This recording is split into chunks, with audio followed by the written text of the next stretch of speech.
Welcome to All the Gear But No Idea, the South Australian fishing podcast hosted by Rhodey and Diz. The boys will share their tall tales of the one that got away, as well as some regular segments they know all you fishing tragics will enjoy.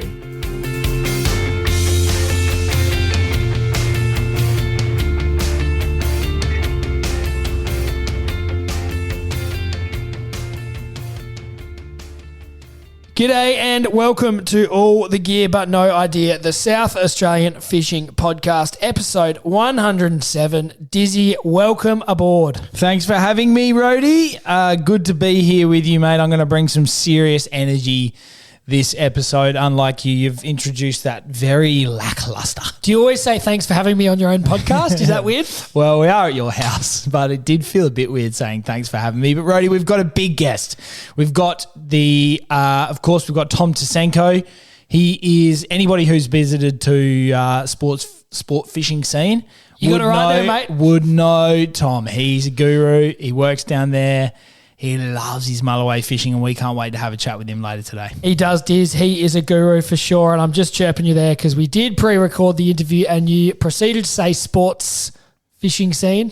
Yes, I imagine that's a bit of a bugbear. As opposed to sport fishing scene. Oh, yeah. And to be fair, I got that wrong to start with until I shared their posts and couldn't find them on Instagram a number of times, and I figured out there is no S in sport fishing scene. Well done. Well, good little news item there. Is that a little whack for you or what? Yeah, I'll cop it. That's fine. All right, mate, before we get into that chat and our usual segments like the news and the tackle item, which everyone's looking forward to, let's get stuck into the oranges and lemons, mate. I'll let you kick us off. Dizzy, I'm going to go away from fishing as such this week, and I'm going to talk about what a great event we have just had in here in South Australia is Gather Round, Diz. Yes. Great weekend. Jam-packed foot of footy. Jam-packed. I'm actually single parenting at the moment. Lucy's in Cambodia, so that limited my participation a little bit. I only made it to three games for the weekend. Yeah, 3 games of footy or 4 games of footy instead of the full round. I reckon if Lucy wasn't here, I would have pushed 5 or 6 this year, but we settled with 3. I took Lou along to one and got to the Thursday, Friday night games. The city had a great atmosphere. The games were great. It's a great thing for the state, I reckon, Diz. Yes. Well, let's hope it continues and keep those vultures from the other states and territories away from our event. Oh, cop that. Don't we want them to come visit our event, though? Isn't that where the money comes from? No, the vultures from the other states. Yeah, mate, but I'm talking about WA or Tassie. But we need them to come watch. Yeah, but we don't want them to steal our event, mate. Gosh, okay. And maybe some of those that did come over for Gather Round to tack a little fishing charter on the end. Oh, good call. Great call. Love that. All right, Rhodey. Well, my orange is going to be the Easter weekend. We managed to get away over to Yorks, had a great few days fishing over there. It was very busy. Wow, there were some boats in the water. Goodness gracious me. But, it was I don't normally go fishing by myself. I don't do it a lot anyway. I'm either normally fishing with you or we'll take some other mates out or I'll go out with Dad or whatever. But I was fishing solo and it was enjoyable, but it was a different experience. What did you do? Did you put the radio on? Did you? I did. I had some tunes going. Yeah. I had some tunes going for sure. Just had a bit of me time. Yeah, and I was round at my favourite squidding hole and I was onto him. In a big way and I had 3 rods out, which was juice. It was a silly call. I only needed 2. But both of them going off, squid going everywhere. It was a bit hectic, but it was a great weekend, Roddy, that's for sure. Give us your lemon, mate. Diz, my lemon would be the end of daylight savings. And you know what that means? Yeah. Bloody kids getting up an hour earlier. Oh, seriously. 4 o'clock. Cry me a river, mate. 4 o'clock it was on bloody Sunday morning. That is pretty horrible. 4 o'clock. Lil, seriously.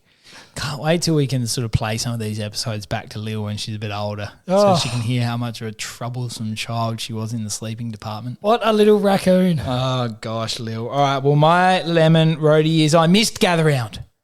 Yeah, what was the go there? Oh, dear. Sydney, was it? Yes, went to Sydney, had a family celebration, and look, it was a great weekend, don't get me wrong, but Look, I had firm words with the organising committee of that event. They didn't just drop gather around like a couple of days out. They've given you a bit of warning. Well, we were thinking about Easter, but then Easter wasn't going to be good because people had plans, blah, blah, blah, and then we couldn't leave it the next weekend. It was just the only thing that worked. But we're in New South Wales, mate, and you know what they're like. It was almost impossible to find gather around on the TV. Oh, didn't have KO. Oh, everyone's gone, put Rugby the real footy on. Yeah. Oh, grow up. Okay, let's move on. Ready? Good little oranges and lemons, you thought? Yeah, no, not bad, mate. Not bad at all. Probably not overly fishing related, but we'll let it pass. We'll have a bit more of an update on our Easter fishing in the report, I assume. Yeah, good call. Rody, merch update, of course, there's still some hats, beanies, couple of shirts knocking about, which is good news for everyone out there. It was cold this morning. I took Lil for a walk and I didn't wear a beanie, but I probably regretted that. So get your beanie orders in ASAP. Yeah, what would we have left? Like 15, 20? Yeah, look, I'll rummage around the cupboard in a minute and have a look, but I'd guess about that. Yeah, good call. All right, get in fast. Rody, let's move on to the news, mate. Give us the intro. Rody and Diz have been searching far and wide to bring you the latest news across all fishing in the state, and we'll give you the rundown on what you need to know.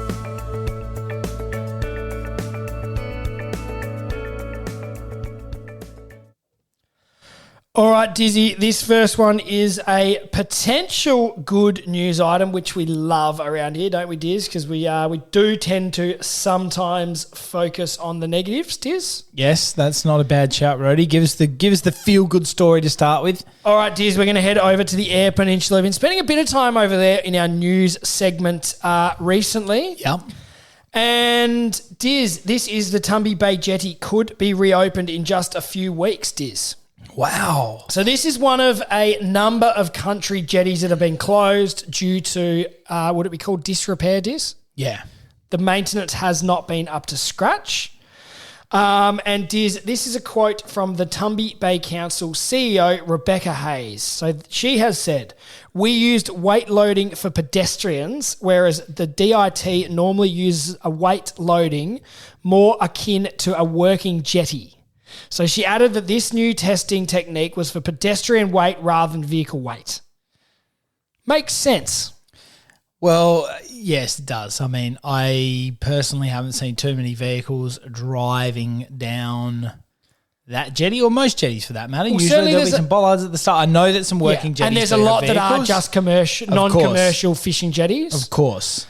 And Diz, this jetty's been closed, I think it says here October 2022 by the looks. It has. Too long. October 22, 2022 it closed. Yes. And that was after storm damage in particular, Diz, but I don't think it's been reopened since then. I think there's been a bit of conjecture in that region, Rody, because the Port Neal jetty got an upgrade, which is not too far away, or am I thinking of a different town quite possibly? But anyway, whatever the case might be, the jetties are on the radar, and I think it's excellent to hear that they've sort of hopefully found a solution to getting the Tumby Bay Jetty open, because that'd be a great thing for the community, wouldn't it? Certainly we would, Diz, and we will touch a bit more about some jetty funding in just a minute, won't we? Oh, mate, we certainly will. But first, I think it's important that we talk about the Opera House net exchange. The RecFish Facebook page has done a wonderful job promoting this, and it was a partnership with, what was it, Rody? Adelaide Green initially, and there was some funding put behind it to Ozfish has had a fair bit to do with it, I think. Recycle old Opera House style nets, which are of course now banned, and exchange them for the new pyramid style yabby nets. And there's another one coming up. There's actually two coming up, Diz. So RecFish SA have partnered with Green Adelaide and have another 1,000 pyramid yabby nets to support the rollout of them. Obviously, they are coming in. This is on May 11 at Felixstowe Reserve, Diz.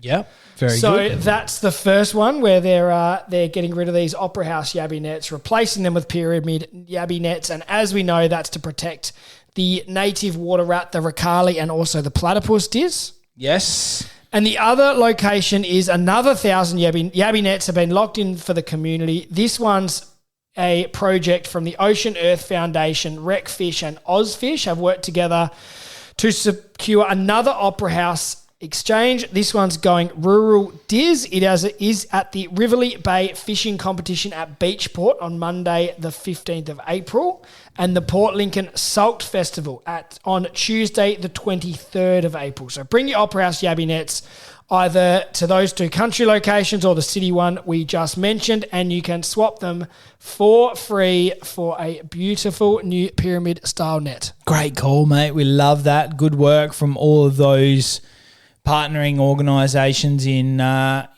making the exchange and the banning of that old style net and introducing the new ones. A really successful rollout, I'd say, Roddy. So that's very good to hear. And it's good that it's now across the state. We've had one at Happy Valley. We've now got one going in at Felixstowe up north, a couple of country ones. They've been in the Riverland. So it is spreading the love. Yep. Very good. Love it. All right, Rody, while we're at it, RecFish have been releasing a bit more information about their Murray Cod project that they've been working on in Happy Valley. So there's some structure that's going down.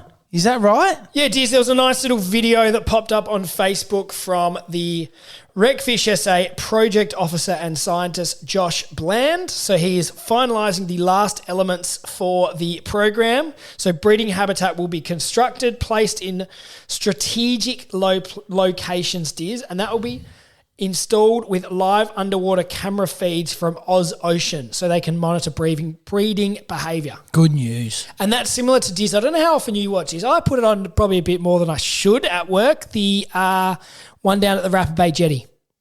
Oh, yeah. So you can go there, you just wait and watch and see if the kingfish swim past. Do you want me to let your boss know down at work that you're just sitting there just watching something? Sort of like a screensaver almost. Oh, here we go. When I'm off the clock, it's at lunch.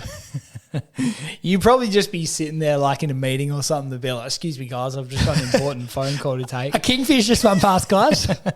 You'd have alerts or something on your phone. Like as soon as there's some significant movement, you'd be onto it.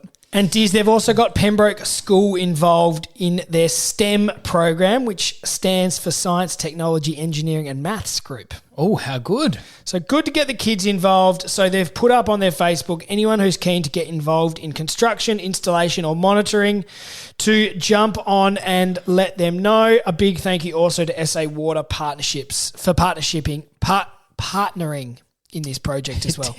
You're right. Something just happened then and it wasn't quite right. Partnershiping. Wow. Okay, let's move right along, Rody. There's been a bit of work basically to understand a bit of the information that goes into some recent projects completed or planned for the SA Boating Facilities Advisory Committee. Rody, can you just talk us through that, mate? We've got this is about some boat ramp funding across the state, isn't it? Yeah, so it's RecFish have requested sort of where the money is going. So they've wanted to know the money that comes from the Boat Levy Fund to do with SA boat registrations, and there's been some updated data was presented, I suppose, given out, and it said that the $10.008 million in the SA Marine Facilities Fund, as per the June 2023 Treasurer's reports, and it gives a bit of a breakdown of where that money has been either spent or is currently in the works. Diz? Yes. Love that, mate. So it talks about the O'Sullivan Beach boat ramp upgrade, the Franklin Harbour Marina upgrade at Cow, the St Kilda boat ramp, the Emu Bay boat ramp and the Port Hughes boat ramp. They're up to $1.5 million and those projects are all completed. The ones that are in progress now are the Port Davis boat ramp, the Marion Bay boat ramp and the Whyalla boat ramp. They're currently ongoing. The biggest of them was the Marion Bay boat ramp at $3.04 million, Diz, which is contributed to from the Facilities Fund. Yes, which is a good one because we know that area does get frequented by some pretty big boats. It's an important one for any sea rescue efforts because of its location and the fact that it's really not close to any other boat ramps that those type of boats can use. So that was good, and we look forward to watching the progress on that one, Rody. Yeah, it is. It's underway. It's kicked off, and we haven't been down there for a little while, so we can't really tell you much more than that, can we? No, we can't. But we'll be down there before too long. We'll give the listeners a good update on what's going on down there. All right, Diz, and the last one was there was a Port River sort of partial closure almost on the SA water page due to a potential contamination. But if you actually read it, didn't say like don't fish. It didn't actually say anything like that. It said if you catch fish and you want to eat them, please clean them thoroughly. Yeah, it was more like a public service announcement. No drinking the water. Yeah. If you want to drink salt water out of the Port River. Yeah, it'd be an interesting... I read it and I thought this is interesting, and then I read the fine details and I was like, oh... Not so interesting. Not so interesting. Yeah, anyway. But it's worthwhile in the news segment. Yeah, just made the cut. Just made the cut. Good stuff. All right, well, that was not a bad little news segment on review, I think, Rody. Yeah, no, plenty of RecFish action there, Diz. Good stuff, mate. Let's get into the tackle item of the week.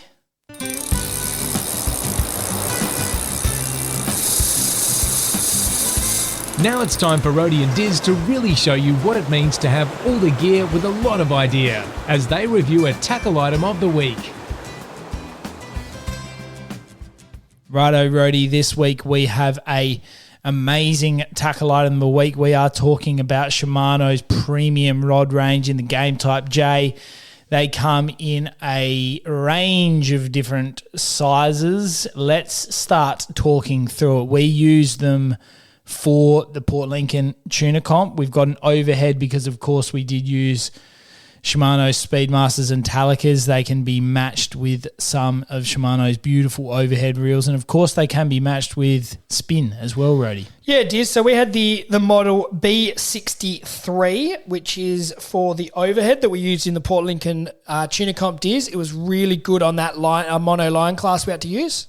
Yeah, it was, mate. It was an excellent rod. I had zero problems with it. You even managed to land a fish on it, which is quite amazing if you think about it. I did, and it has a PE of 3, a jig maximum of 180 grams, Diz, and I'm holding it in my hand right now. It is beautiful and light. Very light. Like you said, it did handle the 2 overhead rods beautifully. It fished great for the tuna in the comp, and yeah, in those sort of line class mono competitions, it was an absolute winner. It certainly was, Rody. It's a premium rod range, the game type J, so certainly recommended for those anglers out there that are looking to get a bit more out of their rod, or they might be looking to upgrade for an upcoming, I know we're kind of on the tail end now of the tuna season, but you might be heading wide offshore. You want to chase some pelagics, that sort of thing. These rods will not let you down. Shimano's gear is tried and tested, Rody. Diz, and we'll also mention the spin model that we have. So that's the S5105. So it's a PE5 rod, this one, with a max jig weight of 250 grams. We've been using that, Diz, with the Twin Power 10,000 or the Saragossa 10,000.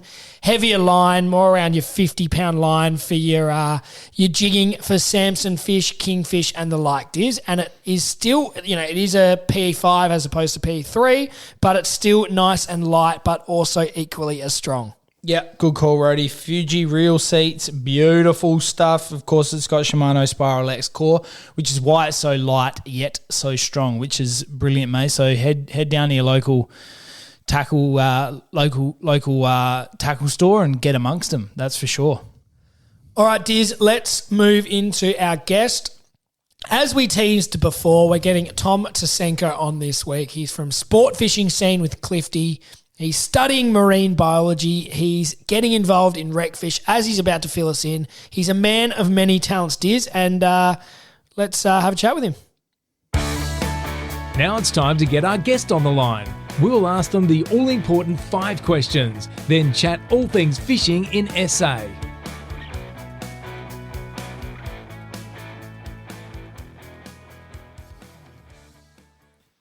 Righto, Rody. We are very lucky to be joined now by Tom Tyczenko, the fishing guru. Many of you listeners will have got some amazing advice from Tom over the years at one of the greatest tackle stores this state has to offer. Of course, we're talking about Sportfishing Scene. Tom, it's great to have you on the show. Thanks for coming along. No, thank you for having me, lads. Much appreciated. Beautiful, and you're a man of many talents, recently on the board of RecFish. You're studying marine biology, so there's plenty to get through here, Tom. You're a man of many talents, but we are going to start the way we normally do with all our guests, with our 5 questions, starting with tell us about your best fish. Oh, my best fish. I would have to say probably my largest Mulloway. That one there went 138 centimeters, and that was caught down the Coorong. It was a fair few hours put in for that fish. Actually, I should say a fair few trips. I remember waking up and shooting down to Brighton Jetty about 3 or 4 in the morning, getting a fair few fresh squid ready for the session ahead. And anyway, I fished with my good mate Stan down from the southeast that night, and yeah, sure enough, all the tides aligned, the winds and everything else, as all Mulloway fishermen know.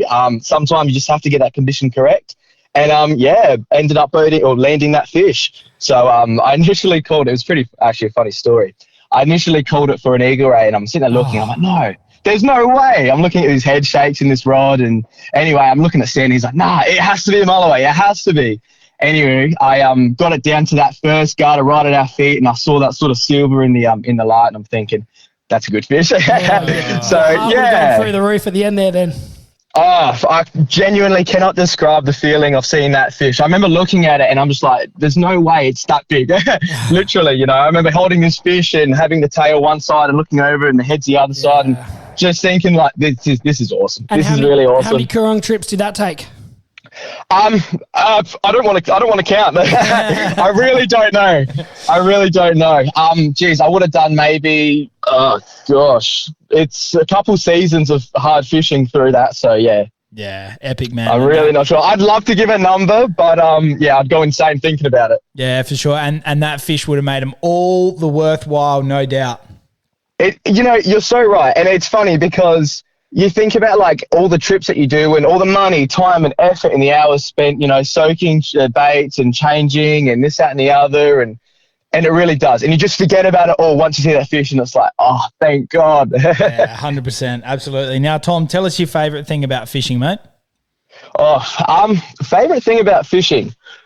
I'm going to say it from sort of my perspective of working in a fishing retail environment or working within the field itself. I quite often see people of different ethnicities, ages, gender and so on and so forth. And it's funny because we all come from different backgrounds, but yet everyone shares that one same passion of fishing. We get people that speak broken English or whatever it may be. And it's funny because no matter what background you come from, all these people just love that one thing of fishing. We all love fishing. And I think that's a really important thing. Another thing as well is probably more so the fact that whenever you're out there, I don't know about you guys, but I genuinely find that like you just sort of zone out from everything. All uni work and other stuff that you sort of is always pondering on your mind. I just forget about it. And you just sort of focus on catching that one fish or making that tide change or getting that bait before the tide or whatever it may be in your instance. So yeah, I'd have to say probably the fact that you just sort of zoned in, and just in such a beautiful environment as well, like you can sit there at home and ponder and do this and that. Whereas whenever you're out there fishing, whether it may be on the beach or in the boat or off the rocks or watching a sunset or watching a sunrise, I don't know. I don't know about you guys. I don't think there's anything better than that. Nah, you're right there, Tom. That's a good couple of answers to that one, mate. Now, the next question we have here is first fishing memory or what got you into it? Alrighty. So my first fishing memory would be, there's a few. I would say one that I can sort of remember fishing down the bottom of Marion Bay with my father and father and mother out in the boat and fishing quite shallow, just a whiting. And the wind started to pick up a little bit. I was only quite young at this stage, and I don't even think I could hold a rod, to be honest with you. And I was sitting on the back of the bait board, just literally peeling cockles the whole time. And we ended up bagging on those fish. So I think when you have good fishing sessions, I say it to people all the time, when you have those first good fishing sessions, excuse the pun, but I think it hooks you for life. You can come on our boat if you do all the bait prep. Yeah. Well, any invite to go fishing, so I'm not fussed. All right, Tom, now tell us your favourite sort of fishing and why. Well, I think I sort of answered it. It'd have to be Mulloway fishing for me. I really do enjoy it. Reason being, probably more so the fact that those fish, the amount of time, hours, effort, money you spend, the amount of thinking as far as like different rigs, styles, where to fish, tides, that sort of thing. I just really love the thought process behind it as well. And also the challenge. You look at Mulloway and you can catch them, offshore on reefs, off the beach, in estuaries, off the rock wall, ports, harbours. There's so many different various options to catch them, and sizes as well. So I think the challenge of it really does it for me. And as I said, previously on that large fish I caught, having that experience of seeing a fish like that, it's just you forget about all the effort. And I think that was one of the most rewarding fish I've caught. Yeah, beautiful. Good answer, mate. It's probably something we've dabbled in, but we're not gurus. So might need someone like yourself. Don't worry, I'm far from it. I'm far from it. That sounds good. All good. Now, Tom, tell us a funny fishing story or the one that got away. All right, well, mine's going to be the one that got away. I've got a few funny fishing stories, but there'd be too many to think of. So I'm going to go with the one that got away. This one sort of sticks in my mind, and it sort of haunts me to this day. So I think that'd be the one to discuss. I was fishing the Yorks one night and finished work and pretty well packed all my stuff, raced from the Sportfishing Scene and headed down to the beach. And there's a few little beaches I fished down there, sort of walked over the headland, and the tide from memory was about 4:30 in the morning. Sort of fished from about that 9:30, 10 period all the way through to the morning. And it was just one of those nights, I should say. A lot of, I'm going to call them surf junk, stingrays and a few bronzies and everything else. I just could not find a Mulloway. And I remember looking at the almanac I had in my hand, and I'm looking at the tide, and it said right time around 4 to 4:30. And I'm sort of anticipating and watching my rod, and sure enough, almost smack bang on that time. I'm looking at my rod tip and it just went bang, bang, and then just loaded up.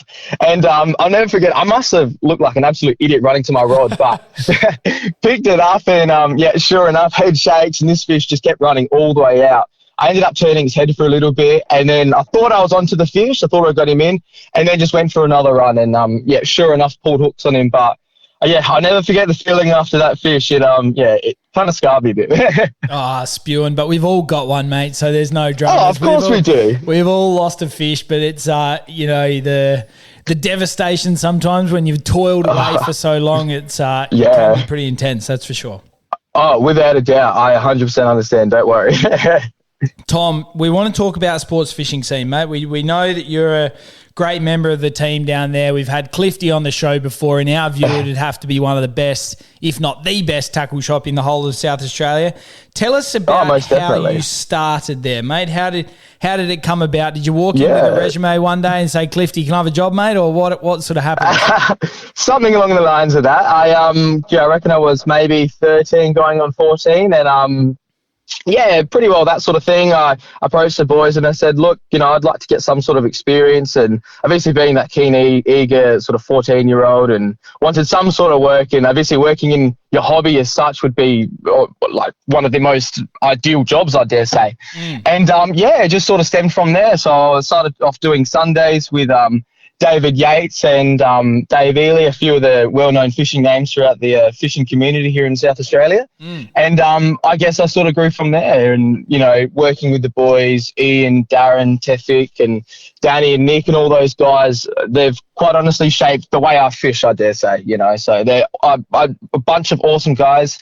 I can't say anything bad about, I can't not speak highly of them. They're awesome. And it's just it's a really good environment to work within, especially the fact that you're always conversing with different recreational fishers, and you're always hearing, obviously get to hear a little bit about what's going on fishing wise, but you're always hearing what may need to be improved, and certain things like that as well. So I really do enjoy it. Definitely. Yeah, no, we're certainly jealous. I'd much rather work in a tackle shop for my day. Don't worry about that. Well, don't get me wrong though. The only thing is I barely bring home a wage. That's my issue. It all goes back to Clifton. Now, you must have your finger on the pulse. You've talked about talking to everyone that comes in, tells you what they're catching, where they're getting it, some of the people you work alongside with. Yeah. What do you see as the trends in the tackle industry and things like that? I would say as far as like species wise, or a bit of whatever you got for us. What do you see a lot of at the moment? Yeah, definitely. Well, obviously we all know that tuna haven't been too good this season. They've been quite slow. I would more so say whiting, to be honest with you. So it's been fishing really well in the Spencer Gulf, places like Port Victoria and out from Port Hughes and that sort of thing as well. Obviously your standard species like squid and that sort of thing, and kingfish. We had a really good kingfish season, I'd almost say season just gone, sort of November, December. And judging by that, I dare say there should be a fair few fish kicking around early this season, which I dare say should be coming up very shortly. Additionally, I would also sort of add to that the coorong itself. I don't think I've ever seen it fishing this in my short lifetime. I've only been fishing for a few years, but the amount of fish and the amount of good sized fish that have been caught has been phenomenal. You know, I remember recalling stories of people fishing the 90s and that sort of thing, and you'll be walking along the Goolwa mouth side and you'll see like fish of 50, 60, 70 pounds just lined up as far as I can see. And wow. Yeah, it's just phenomenal. And to see that, not that I've seen that this season, I dare say, but to see a fair few good fish get caught has been really awesome. And especially the coorong. I've been hearing the amount of, like, even smaller size fish as well. You know, fish from that 30 to 40 to 50 centimetre size, all the way up to about a metre. And the good thing about that is they're all healthy stocks. And it means that those fish would have bred, I dare say, pre-flood and during that period as well, given the small size of those fish and the abundance of them as well, which is, it's a great sign to see, given the fact that the coorong itself is, I dare say, a bit of a nursery. So, yeah. Yeah, sure. The Mulloway have just been, phenomenal. It's awesome fishing. Yeah, it's great to see. We've certainly noticed that quite a few people getting down there and sort of having some really good hauls of fish and catching plenty while they've been down there. So that's been great. Mate, we want to talk a bit about your is it called Sunday Tackle Talk or Sunday Tackle Videos? The videos so you guys do is epic, mate. Tell us how the thought came about and it's been a great, successful little segment that you've got running. That's for sure. Yeah, I appreciate that. It's a bit of a funny story because we call it Sundays at the Scene, and it's me and Danny Simpson, and we sort of collaboratively thought of the idea together, and we quite often base it on the idea of questions that we quite often get through the store, like obscure questions that people necessarily don't understand or don't answer, for such the drag rating on rods or PE ratings and that sort of thing, and when to fish an overhead and when to fish a spin. Really weird questions that quite often get overlooked throughout fishing itself. I guess it's sort of just grown from there. We really enjoy doing them. You know, it makes our day go a little bit faster, and it's we always have a bit of a laugh as well. We try to add a bit of comedy throughout there as well, and working with Danny on him, he's a funny bloke, I tell you. No, don't worry. You normally get at least a good chuckle out of me, so you're hitting the mark on some of your gags. We try. Don't worry.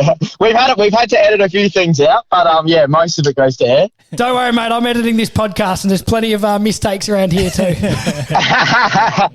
Oh, that's hilarious. All right, Tom. Now you are studying marine biology at Flinders Uni. I understand. You are obviously keen to stay involved in the sector. What do you want to do out of all that? Look, to be honest with you, I'm really not sure. I dare say, look, it's an awesome opportunity because the marine field itself is so broad. You know, whether or not I may look at aquaculture or look at sort of analysing species and stock assessments and that sort of thing, I'm genuinely not sure. However, I think that's the sort of the anticipation about it, to be honest with you. So I'm hoping to finish up this year if all things go well. Fingers crossed, and hopefully get some sort of experience from the field. So I dare say it's a bit of a shout out to anyone that's listening. But I'd like to get some sort of hands-on experience as well. I understand that Port Lincoln, there's a lot of aquaculture around there and a lot of fish farming, such as your kingfish, tuna, obviously mussels and oysters and so on and so forth. So there's always, I dare say, there's a bit of work to be done over there. We're speaking to a fair bit as well, which is highly noted. So something within the field I'll be happy with. Like anything, any experience is good experience, of course. So we'll see how it goes, I dare say. Awesome, mate. I'm sure you'll make a real go of it, and I'm all the best with the rest of your studies. I'm sure it'll much appreciated. Go past really quickly. Now, Tom, let's talk about RecFish SA, mate. You've recently joined the board, and congratulations of that. Certainly, thank you very much. Outside, it's excellent to see all of the work that RecFish are doing for the state. Tell us what you've seen so far and how you've enjoyed it. Yeah, look, I think one of the notable sort of things about working alongside RecFish is just the people as well. Like, you've got obviously Asher and Andrew and a few other awesome names there as well. And just the amount of effort that gets put in behind the scenes. Obviously, a lot of it can't all be said to the public as of yet, but there's so much work, and I really do wish it could all be made public, because if the recreational fishers of SA knew the amount of effort that everyone puts in there, you'll be astonished. Like, whenever we have meetings, there is so much stuff we have to discuss, and future assessments and projects and so on and so forth that are being focused upon. So there is a lot being done. That as well, in addition to that, I'd also like to say the fact that the amount of effort that is also being putting through it as well. So, yeah. Yeah, certainly from our exposure with everyone involved in RecFish, it's you're certainly on the money that everyone has the best interests of the fishing community at heart, and you're right. Oh, the without a effort doubt. and the time and the passion that goes in from Asher and all the board members is through the roof. Oh, most definitely. And I guess it's one of those things that, like, as I mentioned before, of course, not all of it can be broadcasted on social media. But at the end of the day, it's a recreational peak body that represents recreational fishers of South Australia. So the more our recreational fishers of SA get around it, the more support we're going to get, the more recognition from the government, and hopefully only good things that'll come out of that. So, if you're a listener and you're not following RecFish, chuck them a follow, subscribe to newsletters and that sort of thing, become a member as well. And, let's get behind our peak body. And it's good to see young people getting involved too, Tom. Are you the youngest on the board now? I am, yes. So I'm 20 myself. There's a couple other people of my sort of age, but I think also having that diversity as well, as far as age and gender and that sort of thing, I think it's awesome, because it really does represent the fishing community itself, because it's not this one demographic of age and gender. Everyone fishes throughout South Australia. Every single person, obviously that survey that was done, I think it was a couple of years ago now, 1 in 4 people fish in South Australia, which is amazing to see. So obviously we've got Kristen, she's representing all the women as well and that sort of thing, which is awesome to see. It really is. You're right about that, Tom. Now, I know you can't give away all the secrets down at RecFish, but have you got anything that you can fill us in on what's the agenda going forwards? Yes. So, well, obviously there's a couple of different things. As I mentioned, I can't say too much, of course. There is a big push for a recreational fishing license. I think that's probably one of the biggest priorities on our behalf, as well as all recreational fishers should be. The fact, if we were to have a recreational fishing license, it gives us the opportunity to be represented as a fishing body itself. Obviously some sort of funding coming through from the government, which would be awesome to see. So that's probably one of our biggest focuses. Obviously the fact that we do not support any sort of mandatory reporting and that sort of thing as well. That's probably one of the 2 biggest ones at the moment. And of course, snapper. There's a little bit of focus on that. Judging by the science, I'm not going to speak too much about it. Of course, I'm not a graduated marine biologist yet, so I don't know a whole lot. But there is a little bit of talk on that as well. So I guess time will tell regarding that. Awesome, mate. That's brilliant to hear. The work going on behind the scenes, and like you say, you'll be able to keep up to date for anybody out there. Definitely. With everything that goes on the socials and the newsletters, it's really great to see. So we thank you and the rest of the board for all of your hard work in that regard. That's for sure. No, thank you for the support. Beautiful. Now, we have spoken a little bit, Tom, about your Mulloway fishing. I understand you run the SA Mulloway Fishing Facebook page. So well done on keeping that community going. But what I did want to say, is it one of those things, like my experience with Mulloway fishing and that sort of thing, it's a bit secretive? How do you go running a Facebook page with a lot of people that don't want to share any information? Well, you're right, and definitely so. It is a very secretive form of fishing. Of course, everyone has their own little spots and that sort of thing. I guess we mainly look at it a matter of the fact of, sharing a capture. As I mentioned before, catching a mullow of that size is truthfully a once in a lifetime fish. So having a dedicated sort of page to present that, I think is awesome. And the good thing about it is everyone that either follows or likes or whatever it may be to the page, they all share that same passion. Everyone is dedicated towards mulloway fishing. I think another thing as well is everyone that understands how that fish is being caught has understanding how the time and effort that has been dedicated to that fish. So sharing or having a like-minded community regarding that, I think it's cool. I really do. Yeah, awesome, man. We love your work on that fishing page. It's great to see that community. We've certainly enjoyed our time that we've spent down on the beach chasing Mulloway. I can't say that we've been that successful, but it's always a great time. You and me both. I can only dream of a 138, mate. So, can't wait. All right, mate. Now, bit of your own stuff as well. So you've got a Facebook page yourself. You keep everybody up to date on your fishing adventures. Of course, you've got your YouTube as well, mate. Tell us about that. Yeah, I do. So it sort of stemmed from, taking really nice photos and that sort of thing. And my good mate, Alex Bowie, he was doing YouTube at the time, and this was, to say, 5 or 6 years ago now. And he said, get into filming, man. So I thought, all right, I'll give it a shot. And I guess like all things, it grows, the more you persist with it and that sort of thing. But it was one of those things that I really do enjoy fishing and obviously photography, and then I started getting to a bit of videography as well. And I just became really passionate about not so much finding likes and that sort of thing, but more so just producing a really nice video about, documenting a full fishing trip from the start, wake up, fill up the boat or go get your bait or whatever it may be, and arrive at your destination, and then, set your bait and catch a fish and then head home. And it's not so much a video to me, however, rather a story, I'd almost say. And it's funny because I was only looking back the other day, and I sort of went through like one of my first videos, and I look back and it was almost this form of reminiscing in a way. I'm like, I remember that session, I remember that day, and I remember catching that fish. So, I really do enjoy it. I do. It's a bit like our podcast when we listen back to the early episodes. You hear how horrible the audio quality is and how unorganised we are. Yes. And if you saw the quality of my first videos, actually, I probably should take them down, but I'm going to leave them up there just so everyone can see. And I'm having a look now, so it's Tom's Fishing Adventures. So that's your it is, yes. YouTube. Is it the same on Facebook? Yep.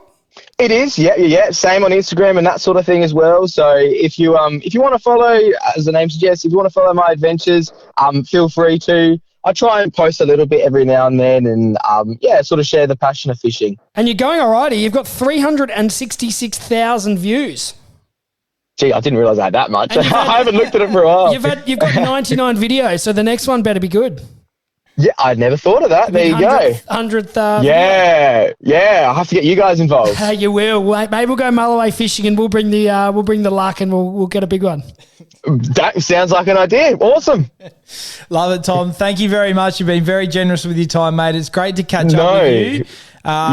Look, thank you for having me. Yeah, no worries, mate. All the best for everything.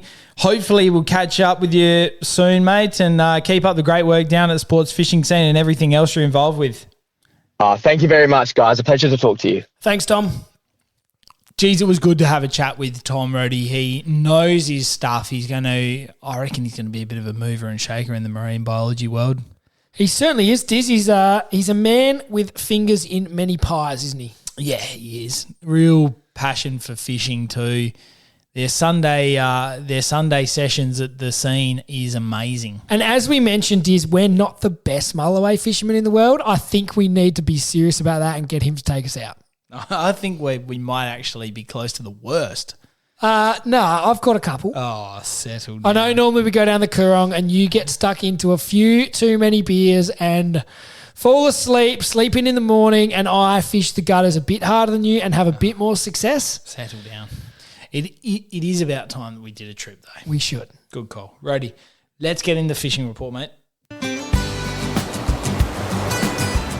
Rody and Diz have been out on the water to bring you the news about where they're biting. Now it's time for the fishing report.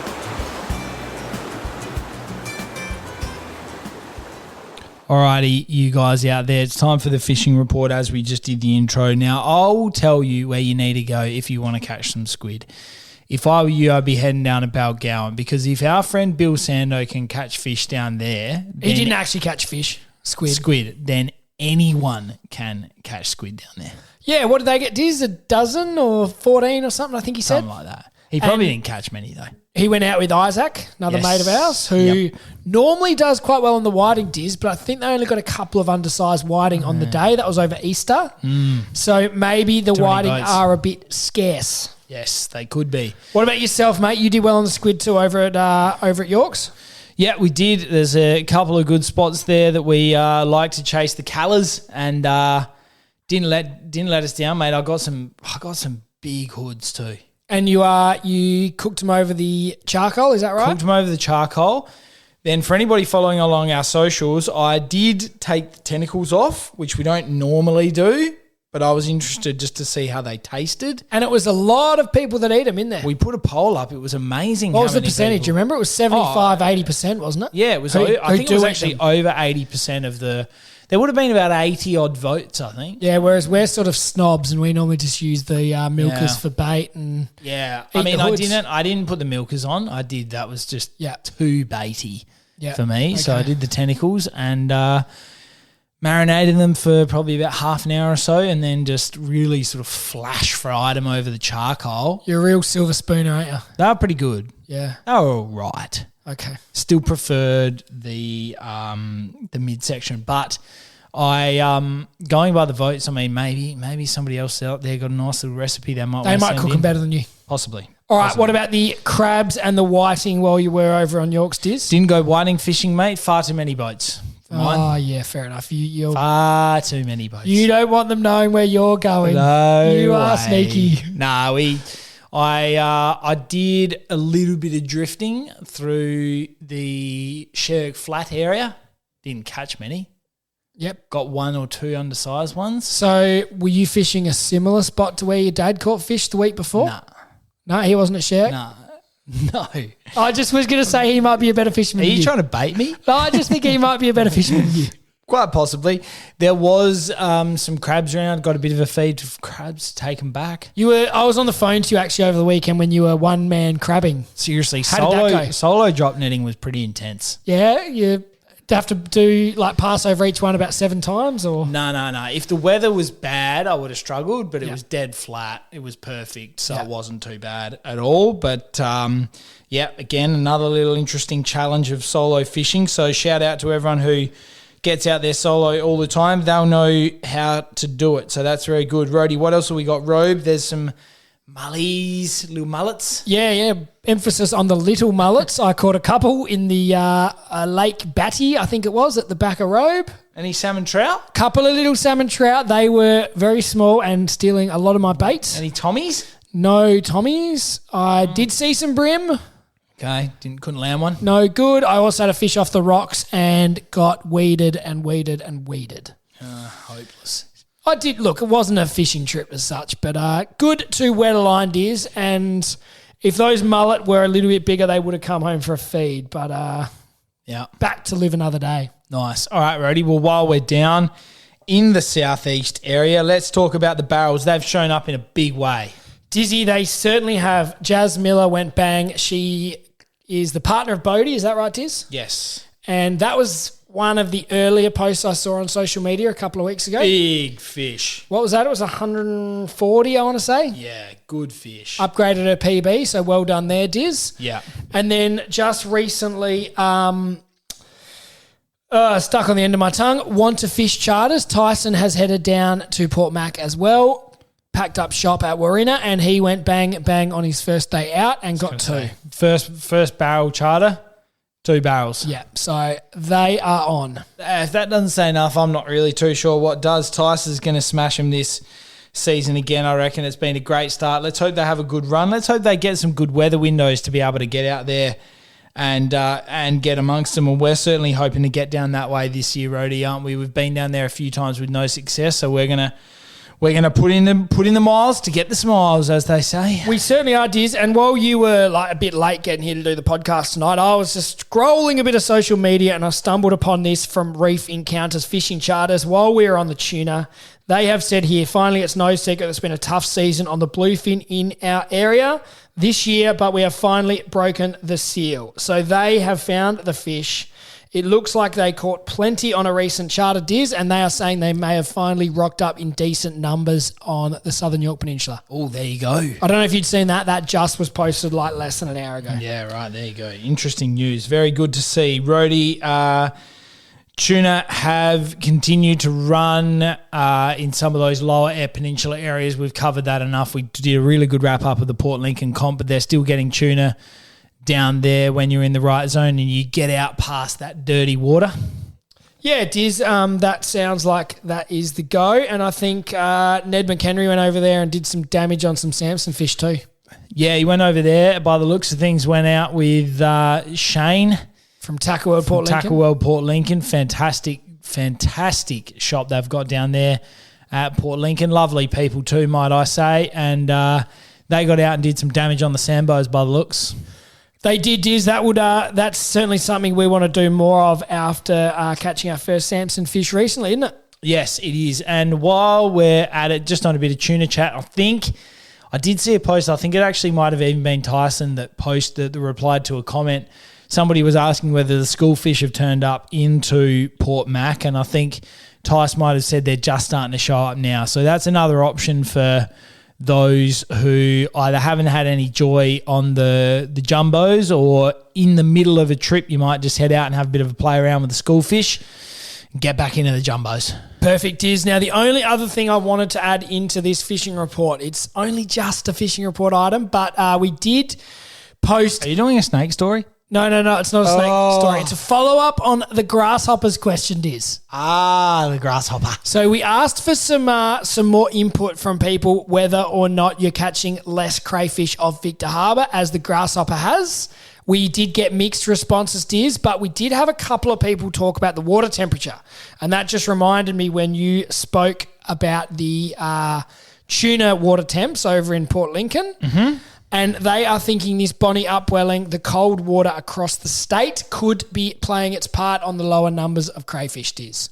Okay, interesting. I think that's more of a theory than a confirmed, scientific explanation. But at the moment, that's the best we've got for you. Yes, love it. Brilliant stuff. All right, Rody, well, that just about wraps up today's episode. It was a good one, I think, on balance. Certainly was, Diz. Big thanks to Tom Tyczenko from coming on the show. Head out and visit him at Sportfishing Scene. He's certainly in there on Sundays. I don't know what other days he works, but he's a good man and he will point you in the right direction of the fish. Absolutely, Rody. Find us on your socials. Jump on Spotify. Jump on Apple Podcasts. Follow us on the socials. You'll be able to download our episodes directly from our Facebook and Instagram pages. Thanks again for listening, guys. We'll see you next time. See ya. Rody and Diz hope you enjoyed today's episode of All the Gear But No Idea. Keep up to date by liking and sharing us on Facebook and Instagram. And you can subscribe on all the major podcast platforms. Until next time, good luck fishing.